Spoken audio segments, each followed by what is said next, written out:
ठीक है, so we are starting with our next chapter, new chapter, second chapter, that is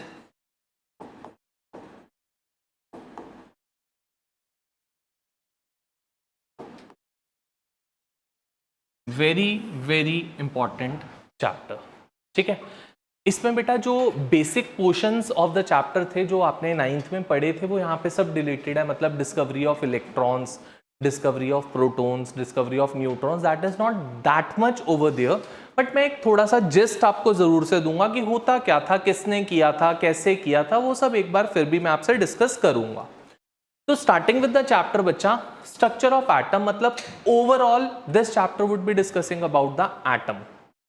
atom के बारे में पूरी डिस्कशन करेगा कि एटम होता क्या है, एटम किस किस चीज से कंपोज्ड होता है, एटम में इलेक्ट्रॉन प्रोटॉन न्यूट्रॉन्स होते हैं, कहाँ पे प्रेजेंट होते हैं, कौन रिवॉल्व कर रहा होता है, what is nucleus, what is the mass of an electron, mass of a proton, mass of a neutron, all that stuffs we would be discussing in the structure of atom. तो starting off with it, सबसे पहली और foremost बात अगर मैं करना चाहूं, who discovered the electrons, किसने डिस्कवर करे थे इलेक्ट्रॉन्स?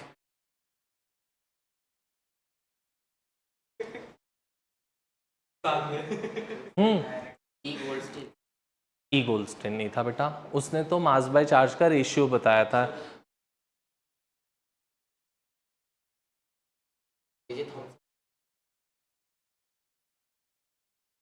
पढ़ ले एक बार देख ले।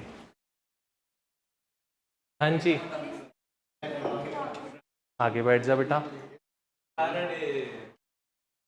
शुभम तू सेकंड सीट पे चला जा बेटा, उसको मायरा को आगे बैठने दे, उसके स्पेक्स टूट गए हैं। इस पे सेकंड सीट पे बैठ जा, पीछे वाली। आ जा बेटा आगे।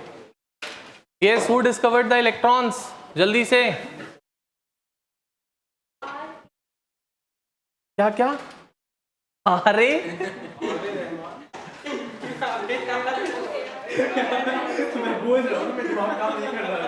कौन था? मैं भी कुछ भी बोल सकता हूँ। वहीं पर ही है, इतना ऐसे ऐसे करे जा रही है, निकल भी चुका है, वहीं था। Michael Faraday was the one who discovered the electrons as well as who discovered the protons. दोनों चीजें माइकल फैराडे ने डिस्कवर करी थी, electrons as well as proton, both the things.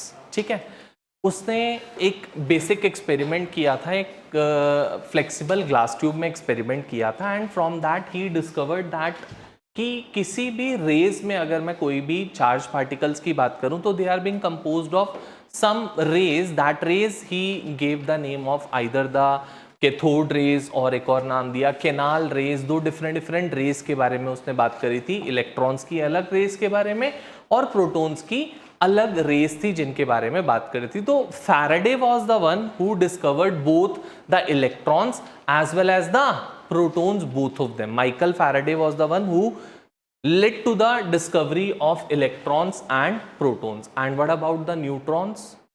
Neutrons किसने किए थे? That was James Chadwick who discovered the neutrons. Neutrons की discovery करी थी बच्चा जेम्स चैडविक ने, and electrons and protons were being discovered by the Michael Faraday.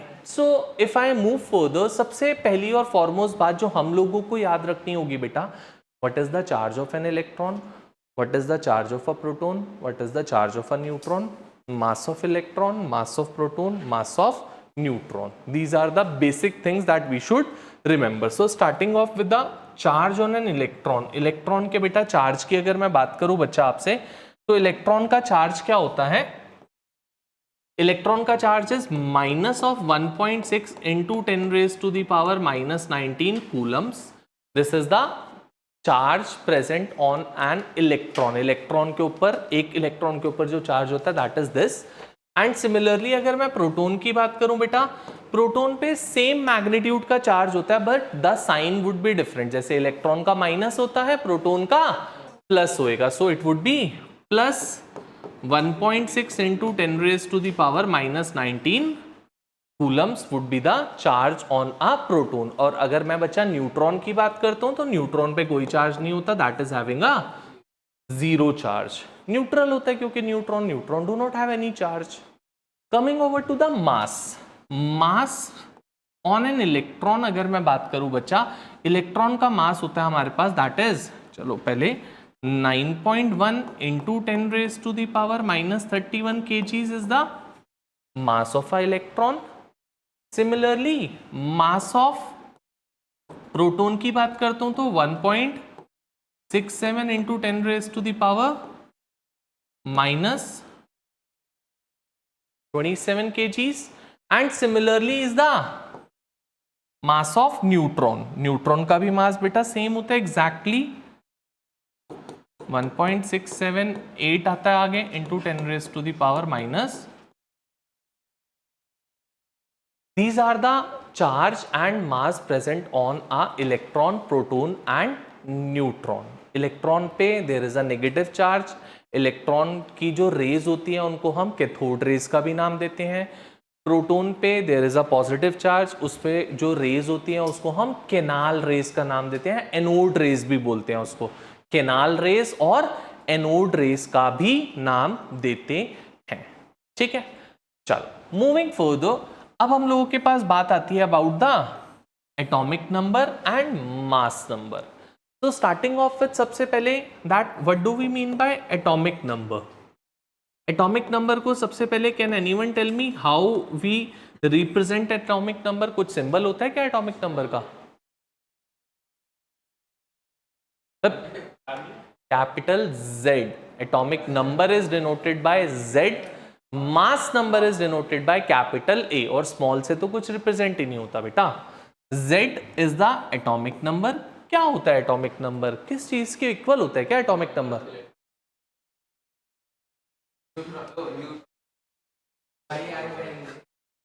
हाँ जी, atomic number,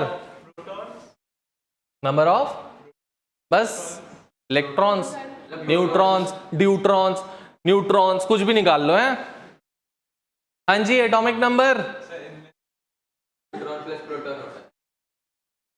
अरे यार मेरी क्लास में ट्राई करते हैं सब, गलत हो सही हो कोई फर्क नहीं पड़ता. देख नहीं रहा कुछ भी बोले जा रहे हैं ये, कोई फर्क नहीं पड़ता. ठीक है, ठीक है, पक्का, ठीक है. Atomic number Z is basically बच्चा नंबर ऑफ इलेक्ट्रॉन्स और number of protons. But electrons equal होते हैं एटॉमिक नंबर के तब जब आपके पास न्यूट्रल एटम होगा बेटा. अगर एटम पे कोई चार्ज है, Cl minus, Na plus, K plus, इन सब में बेटा नंबर ऑफ इलेक्ट्रॉन्स और protons would not be equal to atomic number. अगर आपको एटॉमिक नंबर जेन्युइनली में कहीं पर भी बिना सोचे समझे अगर लिखना है तो that is equal to number of protons. इसके इक्वल होता है बच्चा हमारा एटॉमिक नंबर. अगर इलेक्ट्रॉन्स के इक्वल भी लिखना है so I would write number of electrons in neutral atom बेटा. अगर बच्चा एटम मेरा न्यूट्रल नहीं है, अगर एटम पे चार्ज है तो नंबर ऑफ इलेक्ट्रॉन्स और प्रोटॉन्स कभी भी इक्वल नहीं होंगे and that would not be equal to the atomic number. अगर चार्ज नहीं है, फॉर एग्जाम्पल Na का एटॉमिक नंबर क्या होता है बच्चा?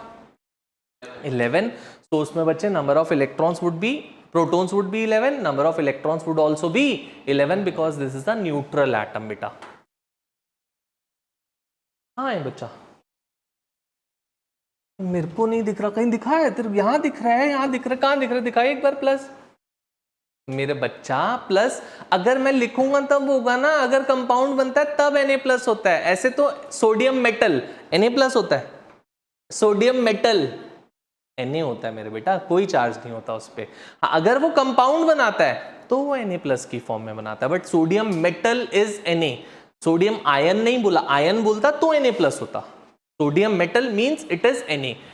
Mg, अब ऐसे बोलेगी सर Mg पे तो 2 प्लस होता है. खाली Mg बोल रहा हूं मैं, Mg metal, that is Mg ना, उस पर कोई चार्ज थोड़ी ना है. So it is not having any charge. हाँ शुभम कुछ बोल रहा था बेटा. मास की तो मैंने बात ही नहीं करी अभी आपसे. कहाँ करी है मास की बात? करी कोई बात क्या? बिल्कुल भी नहीं करी. So over here Z would be equal to 11, number of electrons would be equal to 11, number of protons would also be equal to, पक्का. अब इसी का कॉन्ट्रडिक्टरी बात करता हूं, ये लो अब चार्ज है, ठीक है, अब चार्ज है, चार्ज आए, चार्ज नहीं आए, एटॉमिक नंबर चेंज नहीं होता, किसी भी एलिमेंट का atomic number remain same. Is it a neutral atom और is it a charge atom? Atomic number doesn't vary. तो Z is now also Z, और Z के इक्वल क्या होता है? अब प्लस आने का मतलब क्या है? इलेक्ट्रॉन्स हैव बीन लॉस्ट और electrons have been gained. Lost मतलब अगर पहले 11 इलेक्ट्रॉन्स थे तो अब कितने हो चुके होंगे बेटा? समझ में? अरे भाई 8 कैसे हो जाएंगे? एक ही तो लूज हुआ. ऑक्टेट. मैंने पूछा आउटर मोस्ट शेल में कितने हैं? Number of electrons would B 10. बात समझ में आई? पक्का? तो मैं यही बता रहा था बेटा, ये तभी इक्वल होएगा बच्चा जब वो न्यूट्रल एटम है. अगर न्यूट्रल एटम नहीं है, अगर न्यूट्रल एटम नहीं है तो number of electrons would not be equal to protons and mass number and atomic number. It would only be equal if it is a neutral atom. पक्का?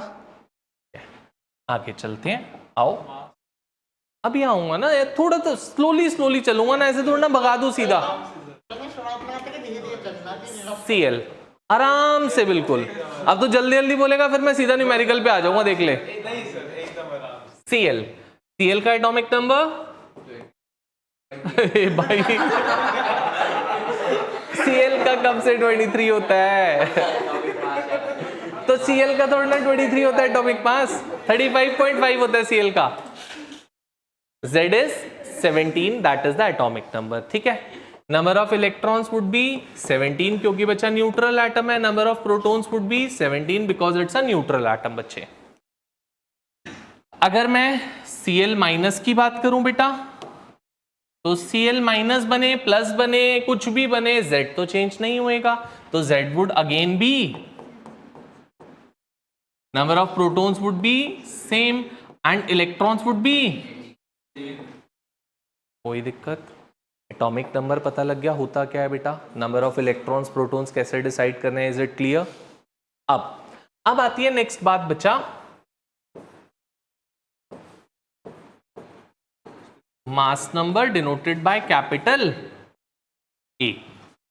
मास number को किससे denote करते हैं? We denoted by capital A. अब mass number किसके equal होता है बच्चा? Mass number is basically equal to number of protons plus number of neutrons. Number of protons और न्यूट्रॉन्स कंबाइंड होके हमको क्या देते हैं? Mass number. So capital A is equal to number of protons plus number of और number of electrons in neutral atom. हाँ बेटा, दो अलग अलग फॉर्मुलेस बता दिए ना बच्चा. ये प्रोटॉन्स के टर्म्स में था, इलेक्ट्रॉन्स के टर्म्स में नहीं. बच्चा एटॉमिक नंबर तो हमारा खाली नंबर ऑफ प्रोटॉन्स के या नंबर ऑफ इलेक्ट्रॉन्स के इक्वल था. यहां पे तो न्यूट्रॉन्स को भी ऐड किया ना. अभी तो मुझे लिखने ही नहीं दिया, तूने बीच में ही रोक दिया. Number of electrons in neutral atom plus number of, तू लिखने तो देती पहले. ठीक है. So either A would be equal to P plus N or A would be equal to E plus N if it is a neutral atom. पक्का? Let's say sodium की ही बात करते हैं. क्या होता है Na? मेरे ख्याल से कुछ ऐसा होता है 11, ऐसा ही होता है ना कुछ. तो किसी भी एटम को रिप्रेजेंट करने का तरीका क्या होता है बेटा? हम लोगों के पास कोई एटम है, मान लो X atom. It is being represented like this. Z, that is atomic number at the bottom of it and mass number at the top of it. X, Z, A. Z is the atomic number, A is the mass number. जैसे example में लिखना चाहूं तो Na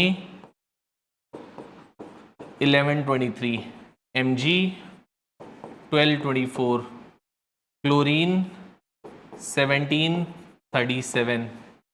फिर अगर और बोलूं तो हाइड्रोजन H11, मेरे बच्चा वो 35.5 ना एवरेज आता है, क्योंकि chlorine exist in the isotopic forms of 35, 36, 37 तीनों में एग्जिस्ट करता है, तो उसका जो एवरेज आता है दैट इज 35.5। तो वो 37 भी हो सकता है, वो 36 भी मिल सकता है आपको, 35 भी मिल सकता है, depends. O6 8 16 N7 14 C6 14 C6 12 also, क्योंकि carbon also exist in the isotopes. Carbon 12 भी हो सकता है, कार्बन 13 भी हो सकता है, कार्बन 14 भी हो सकता है। तो I have taken 2 of them, 12 और 14 हमने 2 लिए। इतनी बात क्लियर है? कैसे किसी भी एटम को रिप्रेजेंट करते हैं? एटम का symbol, at the bottom of it that is the atomic number, and at the top of it that is the mass number. Am I clear with this? बोलो बेटा। हाँ जी, सबस्क्रिप्ट, सबस्क्रिप्ट और superscript दो चीजें होती है। चले आगे, पक्का? आओ अब यहाँ पे ये देखो। अब सर हमें नंबर ऑफ न्यूट्रॉन्स कैसे पता लगेंगे? न्यूट्रॉन्स पता लगाने का तरीका क्या बच्चा? एटॉमिक मास नंबर क्या है? 23 is equal to number of electrons this 11, क्योंकि 11 ही तो एटॉमिक नंबर है, तो लिख लेता हूं चलो n प्लस p। n क्या हो गया बेटा? 23 minus 11, so n comes out to be. किसी को डाउट सर क्या किया? नहीं समझ में आया? डाउट नहीं है? बोलो बेटा। खुश? पक्का? चले आगे बेटा। Follow with all the things. Atomic number, mass number पता लग गया, होता क्या है? रोनित करूं प्रोसीड आगे? नोट डाउन कर लिया जल्दी से?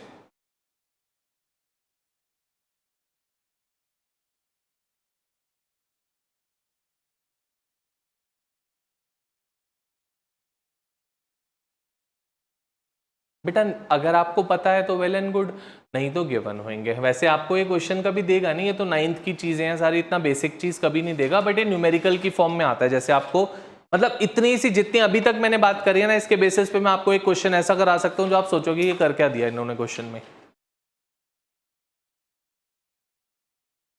अभी जस्ट डिस्कस करेंगे, न्यूमेरिकल डिस्कस करेंगे, पता चलेगा क्या। चले आगे, इतनी बात क्लियर? ठीक है, अब और थोड़ी बेसिक बातें करना स्टार्ट करते हैं। सबसे पहली चीज आती है बेटा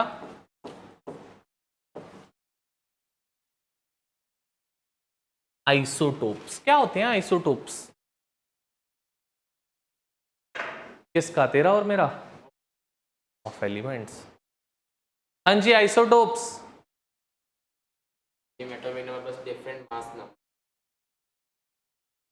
Isotopes are basically the atoms of same element. कभी भी ऐसा नहीं हो सकता एक हाइड्रोजन हो और दूसरा क्लोरीन हो जाए, एक हाइड्रोजन और दूसरा कार्बन हो जाए। तो हाइड्रोजन के ही आइसोटोप्स मिलेंगे आपको, क्लोरीन के अलग से आइसोटोप्स मिलेंगे आपको, कार्बन के अलग से आइसोटोप्स मिलेंगे आपको। ये नहीं हो सकता एक हाइड्रोजन हो और एक क्लोरीन हो जाए। So isotopes are basically the atoms of same elements.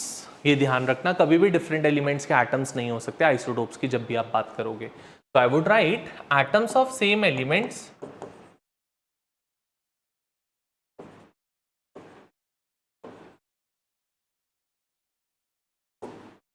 having same atomic number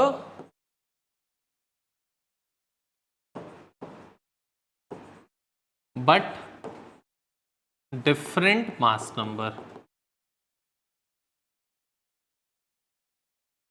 जिनका एटॉमिक नंबर सेम होगा बच्चा बट उनका मास नंबर डिफरेंट होएगा, तो I would be calling them to be the isotopes. जैसे हाइड्रोजन का होता है, क्लोरीन का होता है, कार्बन का होता है, they are all isotopes. For example H11, H12, H13, इनको नाम देते हैं बेटा प्रोटियम, ड्यूटीरियम, ट्रीटियम।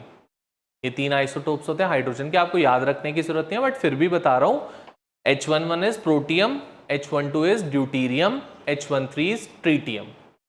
आप कभी कभी सुनोगे हैवी वाटर। हैवी वाटर क्या होता है? वो बेटा ड्यूटीरियम के वाटर को हम हैवी वाटर का नाम देते हैं। जैसे नॉर्मल वाटर क्या लिखते हो? H2O।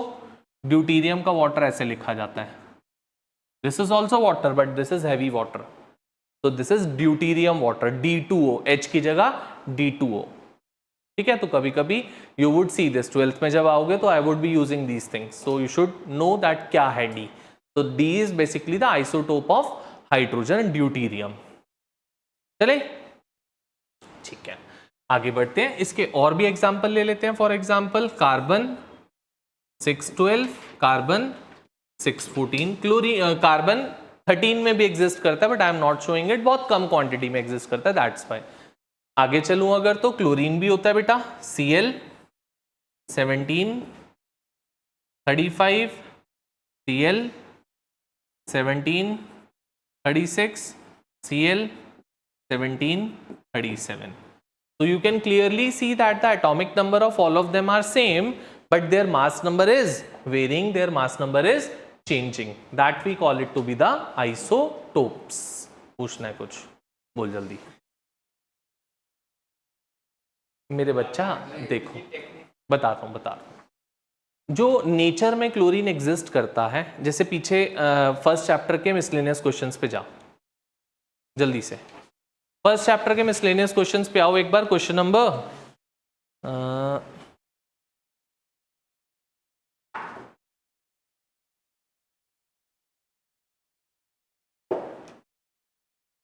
Question number 4th।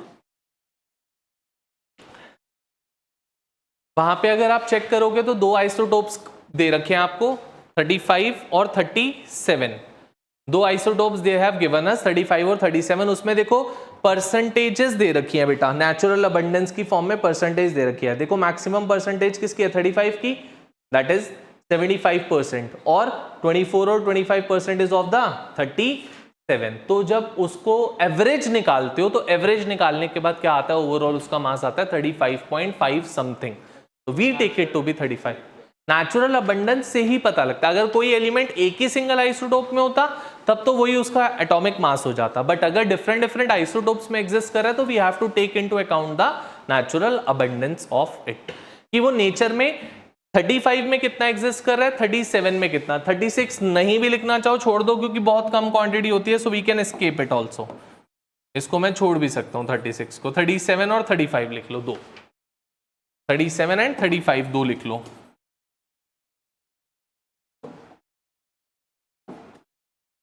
It would be Cl 1737. Am I clear with the isotopes? आगे चल सकता हूं बेटा। आइसोटोप्स के बाद नेक्स्ट चीज आती है बेटा आइसोबार्स।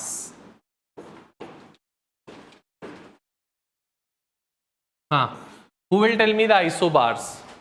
हाँ जी, क्या उल्टा होता है?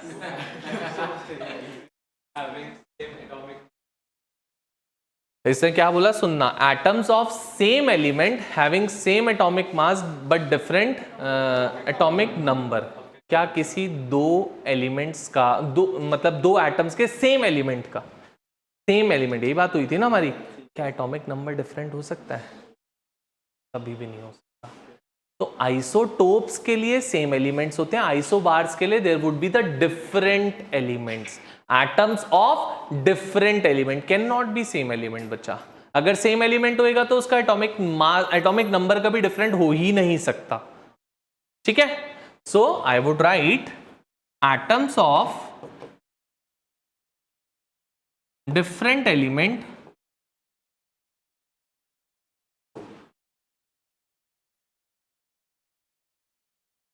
having same mass number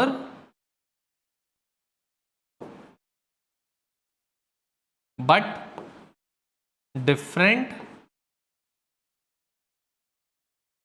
atomic number।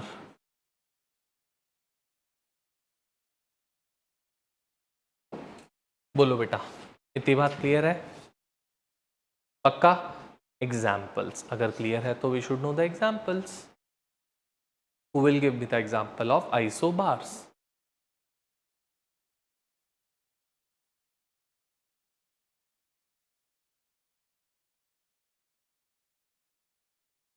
हर्षित देने वाला है. हाँ बेटा रोनित, एग्जाम्पल आइसोबार्स के सोचो. हाँ जी, very good. Carbon with an isotope that is carbon 614. और बच्चा नाइट्रोजन का भी तो एटॉमिक मास 14 होता है, 714. So one of the example can be C614 and nitrogen 714. Anyone else? Any other example? और भी है हमारे पास, सोचो. क्या ले जाऊं? कोई भी सोचो. क्या? There are other examples also.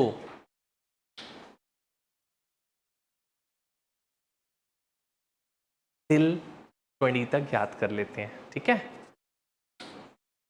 मैंने इसमें दिया नहीं है, मेरे को लगता था शायद 9th में हमने पढ़ रखा है. इस पे होगा शायद, देखियो पीरियोडिक टेबल में शायद से होगा. पीरियोडिक टेबल में होगा शायद से. हाँ जी बेटा.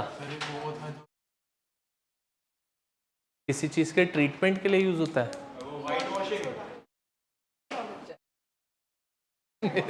मेरे बेटा, ब्लीचिंग पाउडर एक कंपाउंड है. हम एलिमेंट की बात कर रहे हैं. किसके ट्रीटमेंट के लिए?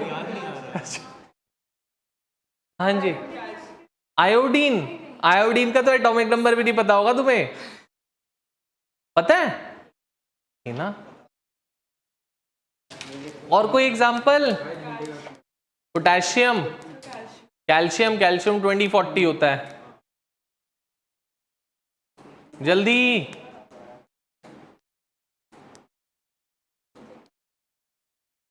सोचो सोचो सोचो फास्ट.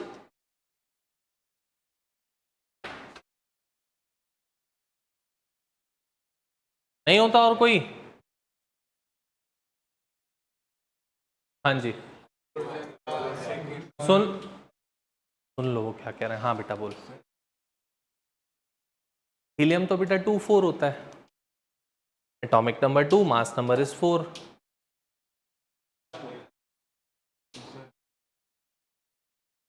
बेरिलियम. बेरिलियम कैसे हो जाएगा बता. बेरिलियम का तो तुम लोगों के लिए छोड़ा, सोचना समझना और मेरे पास वापसी आना आइसोबार्स के लिए. एक एग्जांपल तुम्हारे सामने है और example left over to you. चले आगे, चले, ठीक है. नेक्स्ट आती है बात बेटा isotones.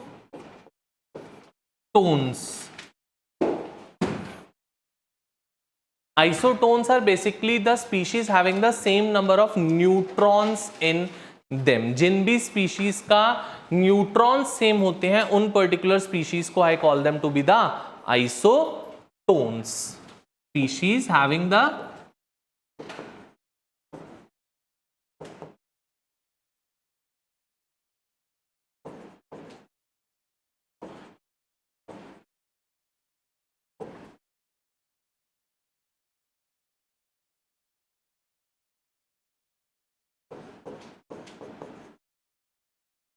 are known as isotones.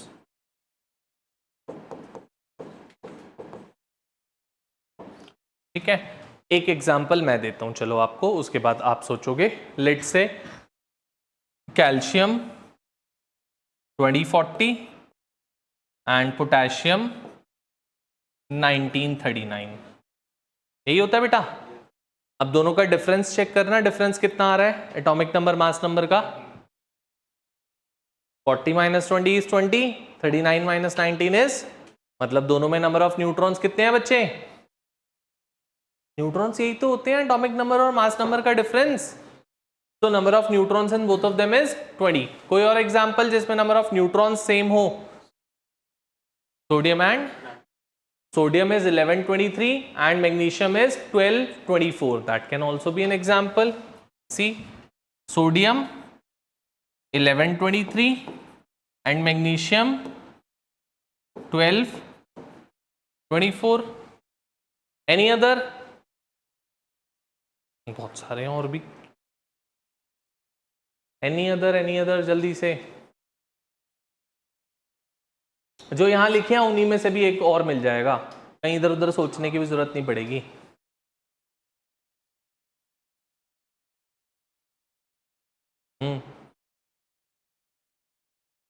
Oxygen 8, 16, carbon 6, 14, दोनों में 8 का डिफरेंस आ रहा है बच्चा। ये देखो, oxygen and carbon, carbon 6, 14 and oxygen 8, 16, both of them are having the difference of 8, so both of them are having the number of neutrons to be 8. Ca और calcium is कह सकते हो 1737 वाला लेना पड़ेगा, तब कहोगे फिर आप उसमें।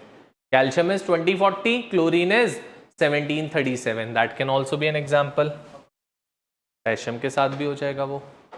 Got it? So he is saying ये भी ले लो सर, कैल्शियम 2040 एंड क्लोरीन 1737। बोलो बच्चा, रोनित समझ में आ रही है बात? पक्का? हाँ जी बोलो बच्चे, कोई डाउट्स किसी को? पक्का? चले आगे। ठीक है, नोटेड?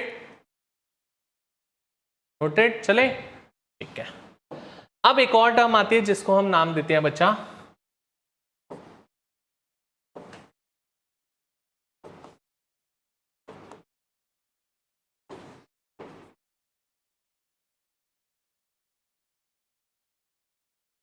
Iso electronic species. क्या पता लगता है नाम से? सोचो जरा थोड़ा सा, what do we understand by the name of it only? भाई इलेक्ट्रॉन का टाइप कौन सा होता है? एक ही होते हैं इलेक्ट्रॉन, ई माइनस, बस। Same number of electrons in them having the different atomic number, we call it to be isoelectronic species. ये याद भी नहीं रखने, ये आप अपने आप भी डिजाइन कर सकते हो। कैसे सर? कोई भी नोबल गैस ले लो, लेट से मैंने क्या ले ली बच्चे? आर्गन भी ले लूंगा। पहले नियॉन का देख लेते हैं। नियॉन का एटॉमिक नंबर इज, अरे 10, एटॉमिक नंबर इज 10। इसका मतलब इसमें 10 इलेक्ट्रॉन्स होंगे बच्चा। नियॉन से पहले जो भी होगा उसमें 9 इलेक्ट्रॉन्स होंगे। अगर उसमें एक इलेक्ट्रॉन ऐड कर दें तो 10 हो जाएंगे। तो नियॉन से पहले कौन आता है? Fluorine. So I am taking it to be F minus. 9 तो पहले से होते हैं, माइनस चार्ज आ गया तो 10 हो गए। फॉर एग्जाम्पल ऑक्सीजन 2 माइनस, हो गए 10। फॉर एग्जाम्पल नाइट्रोजन 3 माइनस, हो गई 10। For example sodium plus, for example magnesium 2 plus, for example aluminium 3 plus, they all are having with 10 electrons in them. Sir क्यों, ऐसे कैसे आप बोल रहे हो? ठीक है, मैं नहीं बोल रहा, यहां देखते हैं। 7, 8, 9, 10, 11, 12, 13, एटॉमिक नंबर तो यही होता है इनका, यही होता है ना? ठीक है, आते हैं नंबर ऑफ इलेक्ट्रॉन्स पे। अगर एटॉमिक नंबर 10 है और कोई चार्ज नहीं है तो number of electrons would also B 10। चला आई राइट ओवर हियर 10। अगर चार्ज आ गया माइनस चार्ज, इसका मतलब 1 इलेक्ट्रॉन हैव बीन गेन्ड, 10 हो गए। क्यों? क्योंकि 9 थे, 9 में एक गेन हुआ तो 8 में 2 गेन हुए तो 7 में 3 गेन हुए तो 11 में से एक लूज किया आपने,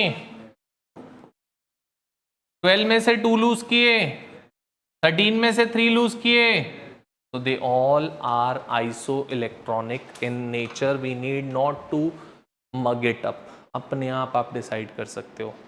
किसी भी एलिमेंट के पहले वाला, किसी भी एलिमेंट के बाद वाला can be iso electronic if we put plus and minus charge on it. अब आते हैं, चलो एक और नोबल गैस ले लेता हूं, आर्गन। आर्गन से पहले कौन होता है बच्चा? क्लोरीन। Atomic number 17। चलो एक बार जल्दी से बोलते हैं, स्टार्ट करते हैं। एटॉमिक नंबर 1 हाइड्रोजन के बाद क्या आता है? लिथियम। अरे 11th शुभम 11th में आ गए यार, ऐसे कर। Hydrogen, beryllium, boron, carbon, nitrogen, oxygen, fluorine, neon, sodium, magnesium, aluminium, silicon, phosphorus, sulphur, chlorine, argon, potassium, calcium. भूल गई है ना? आज तक से वही बचा, बाकी की सब मेरे साथ एक बार। 10 तक तो सबको आते हैं शायद से, आते हैं ना? नहीं आते तो लिखना स्टार्ट करो रजिस्टर्स में जल्दी से। Starting with atomic number 1 hydrogen, helium, आराम से, बिल्कुल आराम से, भागना नहीं है। Hydrogen, helium, lithium, beryllium, boron, carbon, nitrogen, oxygen, fluorine, neon. Till 10 it's being done. Hydrogen, helium, lithium, beryllium, boron, carbon, nitrogen, oxygen, fluorine, neon. 10 हो गए। अब आते हैं 11। Sodium, magnesium, aluminium, silicon, phosphorus. Phosphorus का सिंबल क्या होता है? Q. PO. Phosphorus का सिंबल, आयन का नहीं पूछ रहा, फॉस्फेट आयन होता है वो PO4, पी होता है सिंपल, ठीक है। 16 it's sulphur, chlorine, argon, potassium. Potassium का क्या होता है? उसका भी हम पी बोल देते हैं, क्योंकि पी तो पोटेशियम तो स्टार्ट तो पी से ही होता है, इसलिए हम बोल देते हैं। पीओ भी बोल देते हैं। सर वो देखो वो पी था, ये पीओ हो गया। बेरिलियम का सिंबल Be। हाँ, और लास्ट इज कैल्शियम, ठीक है। एक बार अब मेरे साथ रिपीट करें जल्दी से, आराम आराम से बिल्कुल। Hydrogen, helium, lithium, beryllium, boron, carbon, nitrogen, oxygen, fluorine, neon, sodium, magnesium, aluminium, silicon, phosphorus, sulphur, chlorine, argon, potassium, calcium. एक बार, दो बार, तीन बार याद करोगे, इट वुड बी रिमेम्बर्ड। इस चैप्टर में तो हम 30 तक भी जाएंगे, ठीक है। तो इसलिए पहले 20 याद होंगे तभी तो 30 पे जा पाएंगे। 20 अच्छे से याद करके रखोगे, नेक्स्ट क्लास तक आई वुड बी आस्किंग यू, ठीक है। चलें आगे, आओ अब। सो आर्गन से पहले कौन आया बच्चा? क्लोरीन। तो क्लोरीन में 17 इलेक्ट्रॉन्स होंगे। Cl पे हमने क्या चार्ज डाल लिया? Cl से पहले कौन आया? सल्फर। सल्फर से पहले कौन आया? पोटेशियम। पोटेशियम में सॉरी फॉस्फोरस। फॉस्फोरस में 3-। आर्गन के बाद it is potassium, plus charge डाल दिया। पोटेशियम के बाद इट इज कैल्शियम, 2+ चार्ज डाल दिया।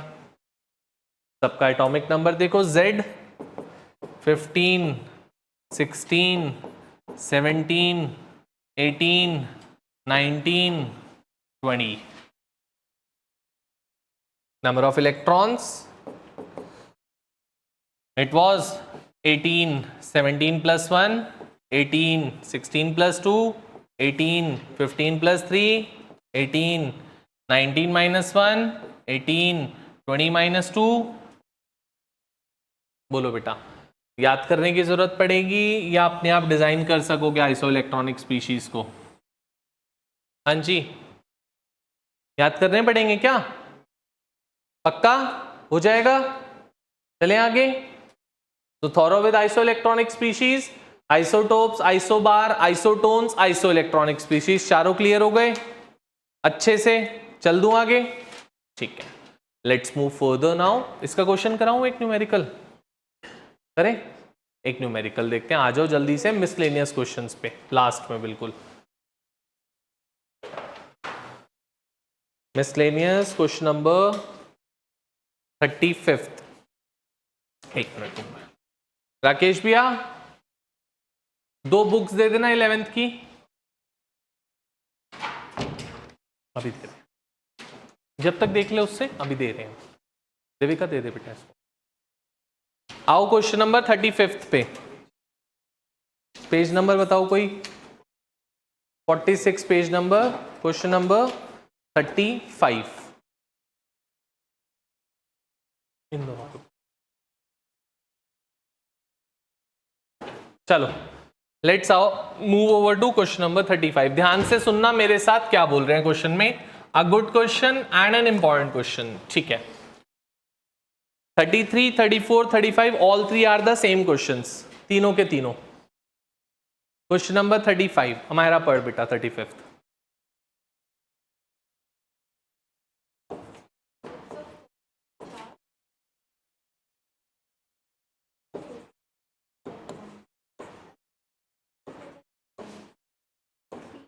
वो आंसर है। मोर न्यूट्रॉन्स देन, ठीक है। 3 यूनिट्स ऑफ पॉजिटिव चार्ज बोले, ठीक है। अब देखो सब इधर छोड़ दो, क्वेश्चन में कुछ नहीं देखना, इधर सब। एक आयन है with 3 units of positive charge on it and its atomic number is, and it is having with 30.4% more neutrons than electrons. You have been told to identify the symbol of an ion.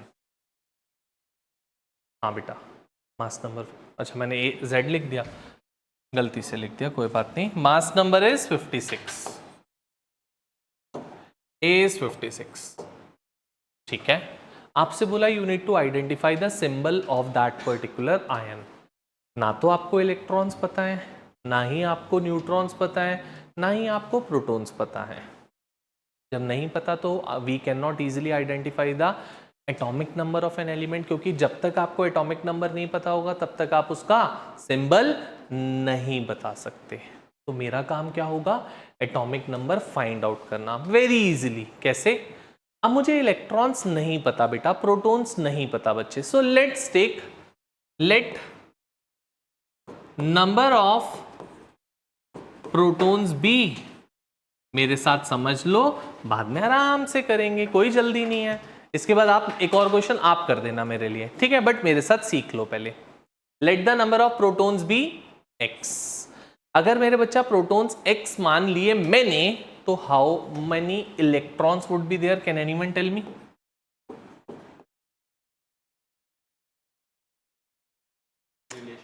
मैंने तो वो बात ही नहीं करी, मैंने पूछा relation कुछ भी दिया, मैंने प्रोटॉन्स को एक्स माना है। एक्स -3 कह रही है, समझ में आ रही है क्यों कह रही है एक्स -3? 3+ का चार्ज है। 3+ का चार्ज होने का मतलब है कि 3 electrons have been lost by it. अगर कोई भी एटम 3 इलेक्ट्रॉन लूज करेगा तो प्रोटॉन्स और इलेक्ट्रॉन्स में 3 का डिफरेंस होगा बच्चा। 3 protons would be more compare to that of electrons. So can I take electrons to be? किसी को ये नहीं पता लगाओ तो पहले ये क्लियर करते हैं, फिर आगे चलेंगे। हाँ बेटा, बेटा क्या बोला उन्होंने कि एक आयन है जिसपे 3+ चार्ज है। 3+ का मतलब क्या होता है? इलेक्ट्रॉन्स लूज कर दिए इलेक्ट्रॉन्स।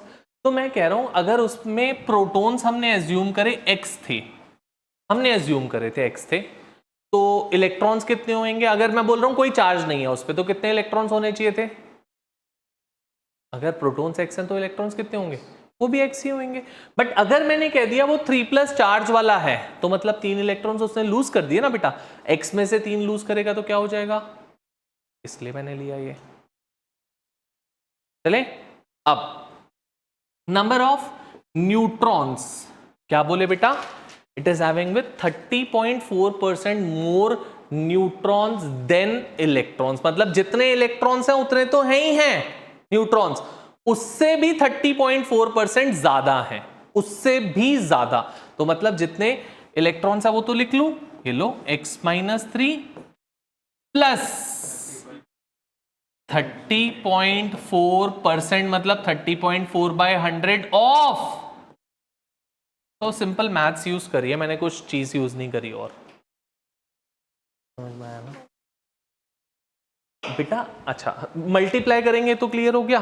अब एक बार स्टेटमेंट पढ़िए, क्या लिखी है मैंने, पढ़ एक बार।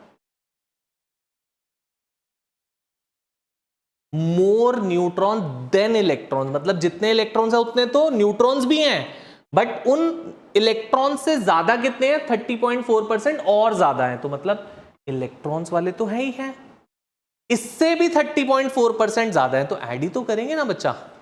किसी को ये ना क्लियर हुआ हो सर आपने क्यों ऐसे किया, x-3 प्लस 30.4/100 इंटू x-3, किसी को भी? पक्का? चलें आगे फिर, आओ आगे। सो अब A is equal to n+p पढ़ा था हमने बच्चा, number of neutrons plus number of protons. So 56 is equal to x-3 plus 30.4/100 into x-3 plus yes और नो। सर ये x क्यों लिया आपने, प्रोटॉन्स है, आया सबको समझ में? पक्का? ठीक है, एलसीएम लेना तो आता है हमको, अब ले लेते हैं, चलो LCM. 56 is equal to 100x minus 300 plus 30.4x minus 91.2 plus 100x by 100. Can I write it like this, बच्चा? This into this. 30.4 into 3 is 91.2. So अब क्रॉस मल्टीप्लाई कर दूं, 5600 is equal to 100x plus 30.4x plus 100x is 230.4x. Minus 300 और minus this minus 391.2. Any doubts? So 230.4x is equal to 5991.2. ठीक है बच्चा, add कर दिया बच्चे इसको यहां ले जाके, बस x क्या आ गया बेटा, x would be 5991.2 by 230.4. Can anyone tell me the x? What is x coming out to be? हो जाएगी डिवीजन या नहीं है?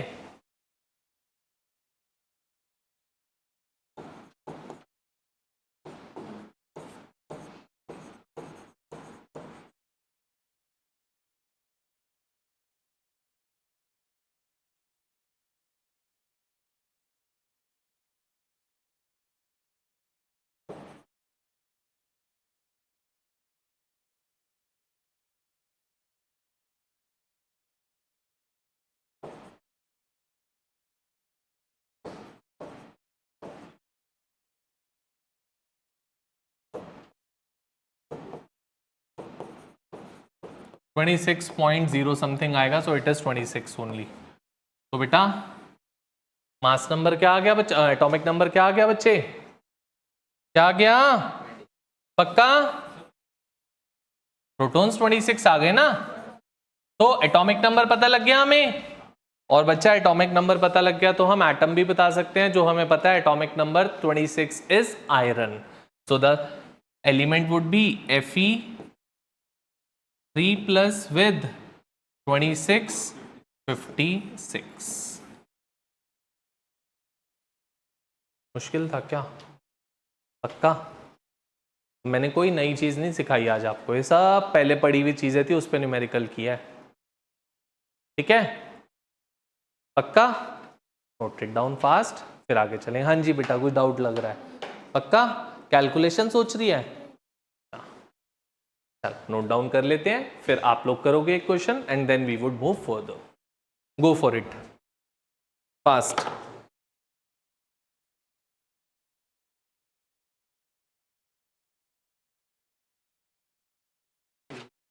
Let's try with question number 34.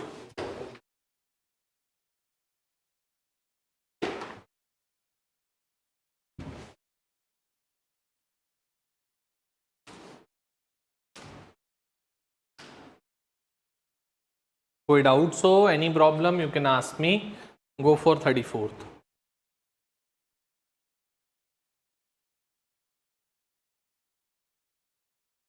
ठीक है बेटा, क्या निकला मेरे बच्चे? ये 111.1 नहीं होएगा, 211 होना चाहिए. 100 प्लस नहीं किया तूने कोई. 100x प्लस 100 था ना, ये कहाँ गया 100? ये 100 और ये भी तो क्रॉस होएगा 100 से, ये ऊपर नहीं जाएगा. दिखाओ, दिखा एक बार. ये हो गया 100x plus 100 plus 11.1 plus 11.1 plus 100x.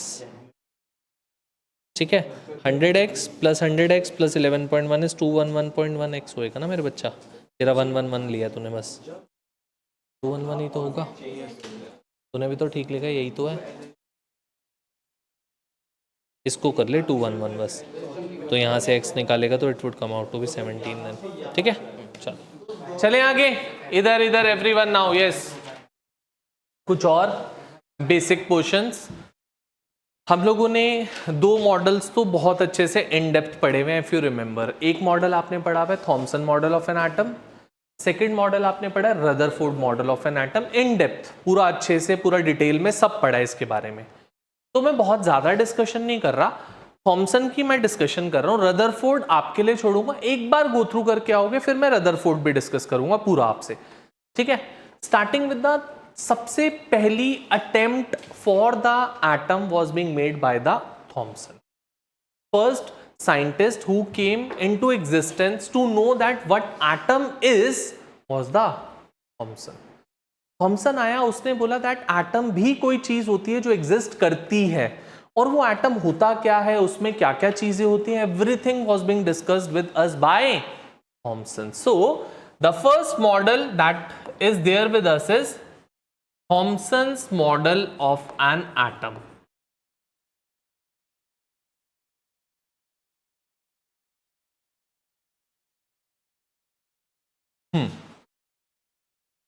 इसका सबसे सिंपलेस्ट मॉडल था, बट इसने बहुत सारी इनसाइट दे दी थी आपको.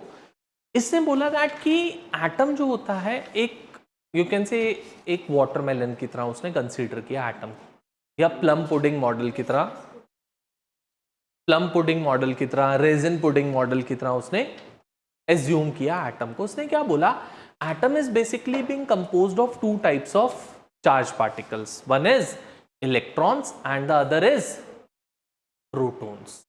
बोला कि एटम एक स्फेरिकल स्फीयर है, जिस स्फेरिकल स्फीयर में there are equal number of protons and electrons being present in them and they are dispersed all around the atom, making atom to be electrically neutral.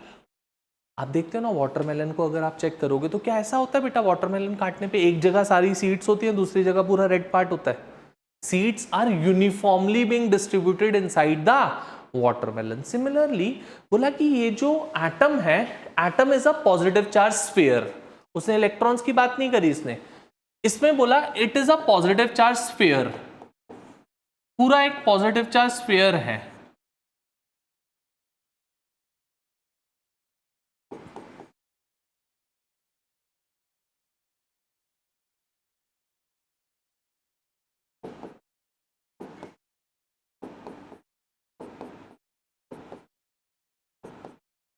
ये है एक positive charge sphere पूरा, and the electrons are being embedded in this particular positive charge sphere uniformly.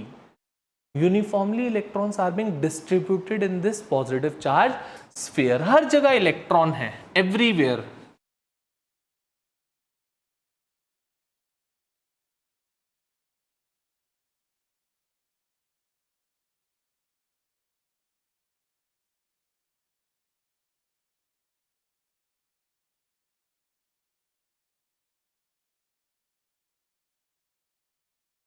ये, and the number of electrons that are being uniformly distributed inside the atom is equal to the number of protons that are being present over there, making the atom to be electrically neutral. Atom neutral तभी रहेगा बच्चा जब number of electrons और number of protons क्या होंगे, उसमें equal in number होंगे. But अगर नंबर ऑफ इलेक्ट्रॉन्स और प्रोटॉन्स इक्वल इन नंबर नहीं होंगे तो we can not call it to be the neutral atom. It would only and only be neutral if it is having equal number of electrons and protons. बस इतनी सी बात सिखाई आपके Thompson model ने, कुछ और नहीं बोला हमें.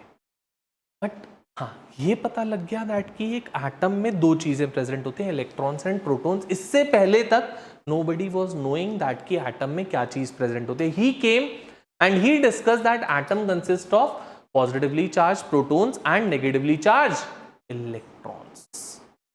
हाँ जी,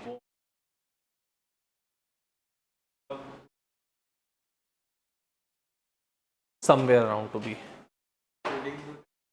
पुडिंग्स बिल्कुल होते होंगे, तभी उसने कंसिडर किया था. पुडिंग्स यहाँ पे तो हम अभी खा रहे हो, जो अब्रॉड की बात करें तो वो तो खाते ही यही चीज़ है और कुछ खाते ही नहीं है. अब हाँ नहीं करता. हाँ बेटा, क्या बच्चे, क्या पूछा जाता है? नहीं, बिल्कुल नहीं पूछा जाता. अब इधर इधर इधर इधर इधर इधर इधर इधर. हाँ, इसके बाद बेटा बात आई दैट कि there were some drawbacks of the Rutherford, जिसकी वजह से ड्रॉबैक्स ऑफ द थॉमसन, जिसकी वजह से रदरफोर्ड केम इनटू एग्जिस्टेंस.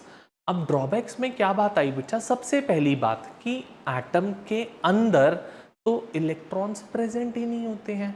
अगर electrons would be present inside the atom then atom would destroy. Atom का तो मतलब ही था that inside the atom there is a positive charge sphere and that positive charge sphere is consisting of the protons and neutrons and no electron is being present inside the atom.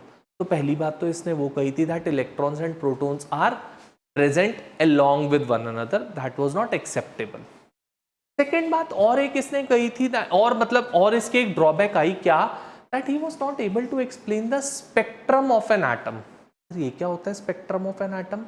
Spectrum का मतलब होता है बच्चा कि कोई एक electron अगर एक शेल से, एक ऑर्बिट से किसी दूसरे ऑर्बिट या दूसरे शेल में जंप करेगा तो इट वुड बी एब्जॉर्बिंग और emitting some amount of energy. वो स्पेक्ट्रम ये एक्सप्लेन नहीं कर पाया था. अरे ये करेगा कैसे एक्सप्लेन? जब इसने शेल्स के बारे में बात नहीं करी, जब इसने इलेक्ट्रॉन्स के रिवॉल्व होने के बारे में बात नहीं करी, तो how would it be possible that कि ये आपसे बात करें about the spectrum? So eventually spectrum के बारे में तो ये बात कर ही नहीं सकता था because he haven't discussed about the shells, he haven't discussed about the electrons revolving in the shells. So it would not be viable, it would not be feasible for Thomson to discuss about the spectrum of an atom. These were the two major drawbacks of Thomson. अब जरा सा Rutherford का overview दे देता हूं ताकि आप Rutherford पढ़ पाओ कि था क्या. रदरफोर्ड का था बेटा scattering experiment. If you know about it, Rutherford ने गोल्ड फॉइल स्कैटरिंग एक्सपेरिमेंट किया था and he did the discovery of nucleus. उसने क्या किया था? उसने ऐसा कुछ किया था बेटा, एक ये ब्लॉक ऑफ लेड लिया था, इसमें यहां पे एक उसने रेडियम का पीस लिया, over here a piece of radium he took and यहां पे एक थिन गोल्ड फॉइल स्लिट्स लगाई, दो स्लिट्स मतलब एक ओपनिंग छोड़ दी बीच में, ऐसी स्लिट्स लगाई and there is a opening will left in between a small thin gold foil it's being taken and पीछे एक जिंक सल्फाइड स्क्रीन ले ली उसने, a screen given the name of the zinc sulphide screen. उसने क्या किया बेटा?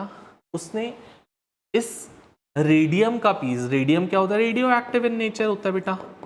Radium की प्रॉपर्टी क्या होती है? To emit the alpha particles. Alpha particles emit करती है, तो अल्फा पार्टिकल्स इसने एमिट करवाए and that alpha particle pass through the slit and strike the gold foil and he made 3 observation. Main observation that maximum of the alpha particle passed straight without undergoing any deflection and they striked over here. Some of them were being deflected through small angles like this, ये और ये, and some of them, that is 1 in 20,000, is being deflected by a larger angle, that is an angle greater than 90 degree. 3 observations उसने निकाली थी. Maximum straight चले गए, कुछ कुछ डिफ्लेक्ट हो गए स्मॉल एंगल से, और बहुत कम जो थे वो डिफ्लेक्ट हो गए through large angle, that is an angle greater than 90 degree.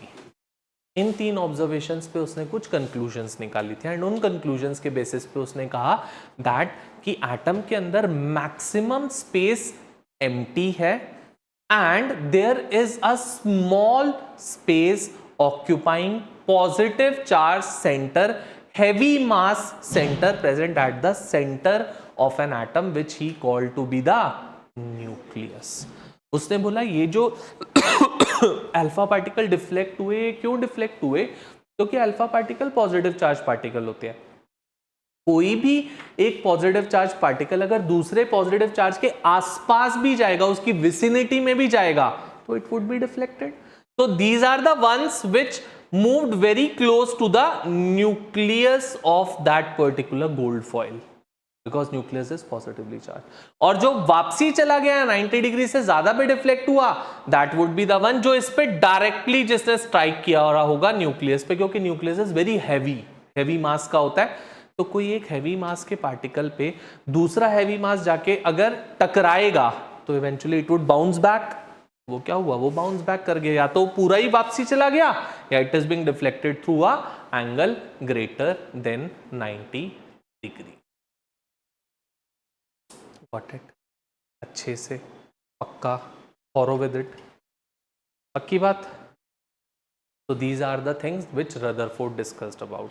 इसके ड्रॉबैक्स पढ़ोगे, उसके बाद फिर हम नेक्स्ट क्लास से न्यूमेरिकल पोर्शन डिस्कस करना स्टार्ट करेंगे, that is on the quantum theory of radiations.